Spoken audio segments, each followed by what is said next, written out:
Gente, bem-vindos a mais um vídeo. Eu tô aqui hoje para falar de um livro que foi muito importante na minha vida, foi muito importante na minha caminhada de fé, que é Todos os Caminhos Levam a Roma, de Scott e Kimberly Ham, tá? Scott Ham, ele era um pastor presbiteriano que começou a estudar, né, o catolicismo. Ele conhecia muito bem o grego, o hebraico, né, leu a Bíblia no original, é, estudou durante, né, por mais de 20 anos, e foi isso que me encantou, né, e me fez querer conhecer a obra dele, o livro do Apocalipse, e desmistificou essa crença protestante, né, na pessoa do anticristo. é, e há algumas teorias protestantes que até dizem que o Papa seria o anticristo, então ele derruba isso, né? Diz que isso é totalmente errado, e ele tem uma visão, né, uma visão muito parecida com a que eu sempre tive, que o livro do Apocalipse é um livro litúrgico, que é um livro que trata de liturgia. Na minha opinião, o maior tratado de liturgia da história da igreja é o livro do Apocalipse, e Scott Hahn, ele pensa dessa maneira, né? O pensamento dele sobre o livro do Apocalipse caminha nessa direção.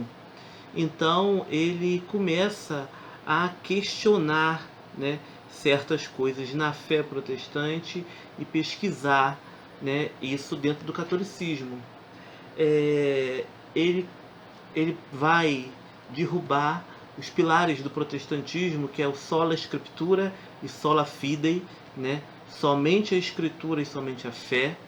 Ele vai ver que, ele, estudando a Bíblia, ele vai constatar que a Bíblia não diz que somente a Bíblia é fonte da verdade. Pelo contrário, a Bíblia em muitos trechos vai reafirmar a autoridade da igreja, né? E o sola fidei, né? Somente a fé sem obras é morta, né? A gente sabe que Lutero retirou da Bíblia o livro de Tiago, então assim, e ele vai dizer também que houve numa tradução, né, na tradução da Bíblia para o alemão, Lutero vai alterar um versículo para dar respaldo a essa sua teoria, né, mas ele muito teologicamente, né, muito sagazmente, ele consegue, né, derrubar esse sola scriptura e esse sola fidei, né? Não basta somente ter fé, a gente tem que trabalhar com essa fé. Então o Scott Hahn, ele vai narrando para a gente aqui toda a sua conversão do protestantismo ao catolicismo, né? Ele vai dizer, inclusive, que desde muito cedo ele foi colocado para beber na fonte de Lutero, que ele conhecia muito bem Calvino, né? E a mulher dele vai se preocupar com isso e vai chamar um amigo dele, né, que era, né, um grande conhecedor, até mais do que ele, em hebraico e em grego, e esse cara vai falar: me manda a lista dos livros católicos que você está lendo que eu quero ler. Ele faz isso, e esse cara manda uma lista de livros protestantes, né, combatendo aqueles livros católicos. E Scott Hahn fala: eu já li todos estes, nenhum destes respondeu minhas dúvidas, né? Então os dois começam a estudar o livro do Apocalipse, os dois começam a estudar a missa, né? E ele vai ver que, estudando a doutrina católica, estudando os documentos do Concílio Vaticano II, né, estudando outros documentos da igreja, ele vai ver que a igreja, a doutrina da igreja, ela é sustentada pela Sagrada Escritura. Ele vai constatar isso, e ele vai dizer que a doutrina da igreja, ela é sustentada pela Sagrada Escritura, e que a missa está impregnada, ele utiliza esse termo, a missa está impregnada da Bíblia, tá? E ele vai narrar pra gente que quando ele começa a ir assistir a missa, ele começa a ver essa passagem, a gente está no Salmo, essa está no profeta Isaías, essa a gente está no Apocalipse, essa a gente está no Atos dos Apóstolos, aquela a gente está no Evangelho. E ele quer gritar ali e dizer para todos em que passagem da Bíblia eles estão ali dentro da missa. né, e dizer que a missa é a Bíblia viva, né? Ele vai dizer isso, né, que a missa, ela é a Bíblia viva, ela é a Sagrada Escritura viva, né? A gente que estuda a liturgia, a gente que está na caminhada há bastante tempo dentro da Igreja Católica, a gente compreende isso, né? Mas muitos ainda, infelizmente, né, vão à missa não entendendo. Então ele tinha essa vontade e ele vai, né, parafrasear São João Paulo II dizendo que a missa é o céu na terra, tá?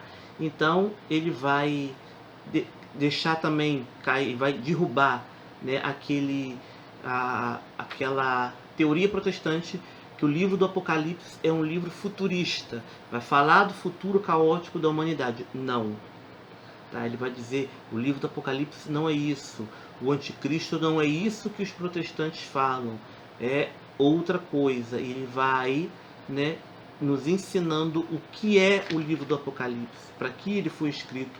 Né? O livro do Apocalipse ele foi escrito no século I, fala da igreja primitiva, né? Fala da vivência dessa igreja, da perseguição que essa igreja do século I passa. Né? Não vai falar de século XXI, século XXII. É lógico que a perseguição ao Cristo e aos cristãos ela acontece até os dias de hoje, né? Só que ele vai deixar bem claro que esse livro é relativo aos cristãos daquele período, mas isso não quer dizer que a gente não possa usar isso aqui, tá? Ele vai na missa, né, quando o padre levanta a hóstia consagrada e fala, eis o Cordeiro de Deus que tira o pecado do mundo, ali ele escreve que ele creu, que ele teve a certeza que aquilo não era um símbolo, aquilo não era uma representação, aquilo era realmente o Cristo encarnado, era Cristo todo naquela hóstia, né? Assim como na Páscoa antiga os judeus se alimentavam do cordeiro, né? Na nova Páscoa o povo de Deus também se alimenta do cordeiro. É o cordeiro de Deus, não é simplesmente um pão que simboliza esse cordeiro, tá? E ele vai, né, se convertendo a essa nova, né, realidade, a essa nova maneira de viver o cristianismo. Lembrando que ele era pastor presbiteriano, então ele já era cristão, né? E ele vai se convertendo nessa nova maneira de viver o cristianismo. E como ele estava se convertendo ao catolicismo, ele iria ficar desempregado, porque ele era pastor presbiteriano, né? Então ele vai pedir emprego ao seu pai, que trabalhava, né, com venda de joias. E o pai dele fala que não tem condições, porque a venda de joias não estava dando muito dinheiro, que não tinha condições de empregá-lo. Então ele, na página 132, ele diz que ele vai se tornar joalheiro da maior joia que ele encontrou na vida, que é a doutrina católica, que é a igreja, que é o Cristo vivo nessa igreja, né? Então ele vai trabalhar a partir daí, né, na conversão, né, ao catolicismo. Ele se converte, um tempo depois a esposa se converte e eles começam a trabalhar, né, pregando, anunciando o reino de Deus e anunciando as verdades dessa igreja que por muito, né, por muito tempo e por muitos foi difamada.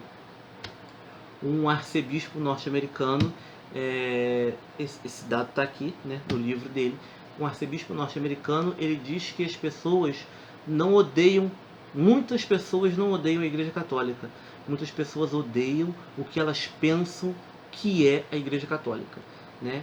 A intenção de Scott Hahn nesse livro, a minha intenção nesse vídeo não é, né, descredibilizar a fé protestante. Pelo contrário, eu também sou de origem protestante, meus pais e irmãos são protestantes, minha avó faleceu no protestantismo, né? Eu sou de berço protestante, mas eu encontrei a verdade de Deus, né, numa igreja apostólica, numa igreja primitiva, numa igreja que não protesta a fé dos apóstolos, numa igreja que acolhe, né, a Mãe de Deus, numa igreja que tem uma fé de 2000 anos viva, né? E respaldada pela Escritura Sagrada, respaldada pelo magistério da Igreja, né? Respaldada pela tradição oral, né? Não estou aqui para falar que o catolicismo é correto, o protestantismo é incorreto ou o contrário, né? Até porque eu bebi da fonte do protestantismo, né? Estudei a teologia protestante, né? A minha família, como eu já disse, é protestante, grandes amigos são protestantes, mas eu encontrei Deus, né, numa outra realidade cristã. Eu encontrei Deus numa outra congregação, né? Hoje eu congrego na Igreja Católica, e quando eu li a primeira vez esse livro, já deve ter uns 8 ou 9 anos, foi assim que as primeiras pessoas, os primeiros jovens da minha paróquia tiveram contato com esse livro. Então foi um frisson esse livro e o Banquete do Cordeiro. O Banquete do Cordeiro eu emprestei, não me devolveram, eu vou comprar outro exemplar porque eu quero reler, né? Inclusive para trazer para cá também. Todo mundo queria ler, né? Eu li e me identifiquei, não só, né, pela descoberta de um catolicismo que a gente foi fazendo, porque eu também gostava de estudar a Bíblia, eu também comecei a estudar o catolicismo ainda protestante, mas por ver, né, eu era o único do meu meio, do meu grupo de oração, né, do meu grupo de amigos da igreja, que era de origem protestante, e que se converteu ao catolicismo. Todos, né, eram católicos de berço, então tinham toda a doutrina, né, de cós salteado, rezavam um terço diariamente, ia à missa dominicalmente. E eu, como eu fui descobrindo tudo, né, eu queria saber muito mais. Eu comecei rezando o terço, passei para 2, né? Houve um período da minha vida em que eu rezava o rosário todos os dias, que eu participava da Eucaristia todos os dias. Hoje nem tanto por conta da pandemia, por conta de trabalho, né? Mas ir à missa, né, tornou-se algo prazeroso para mim, né? E é até hoje. E rezar o terço tornou-se, né, parte da minha vida. Eu sempre digo que a nossa vida não tem que ter momentos de oração, a vida tem que ser um momento de oração, até porque nossa vida é um momento, né? Então eu não quero momentos no meu momento, eu quero que esse momento que eu viva seja um momento orante, seja uma oração. Então que nossa vida seja uma oração a Deus, né?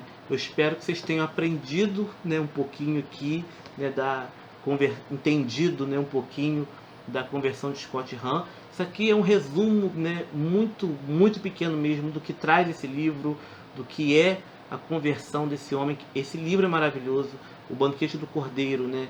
Leiam esse, quem quiser ler também O Banquete do Cordeiro, leiam, mas primeiro esse, depois O Banquete do Cordeiro. Eu fiz o caminho inverso, eu li primeiro O Banquete do Cordeiro, depois Todos os Caminhos Levam a Roma, né? Isso há muitos anos atrás. Agora, relendo, acabei de reler Todos os Caminhos Levam a Roma.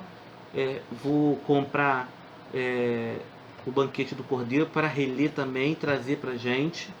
Dizer que aqui no canal não tem só literatura católica, tá? Eu sou católico, mas tem uma playlist aqui que é de literatura religiosa. Então eu já trouxe o Diário de Santa Faustina e já trouxe o Livro dos Espíritos, se eu não me engano, tá? Tô fazendo um estudo sobre o Livro dos Médiuns para trazer também.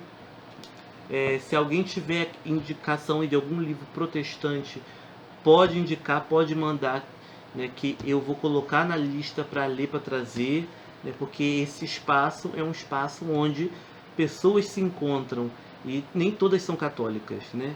A gente tem aqui um público muito diverso, a gente tem católico, a gente tem protestante, a gente tem espírita, e isso aqui no canal no YouTube. E esse vídeo vai também para uma página no Facebook que estava desativada, que é a página Teologia Fácil, que antes esse canal era o canal Teologia Fácil, mas eu excluí os vídeos, né, e mudei o canal para um canal que a gente fale de literatura.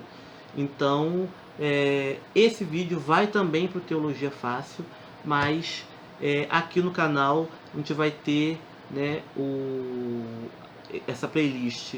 de literatura religiosa, falando sobre livros, né, do protestantismo, do catolicismo, do judaísmo, do espiritismo, até porque o canal é democrático, a literatura é democrática, né, independente do que a gente carregue no coração, independente da fé que professemos, né, os livros estão aí para nos ajudar a viajar e nos ajudar a nos conectar, né, com Deus, com os nossos familiares, com os nossos irmãos e com quem quer que seja, tá bom? Um abraço e até o próximo vídeo.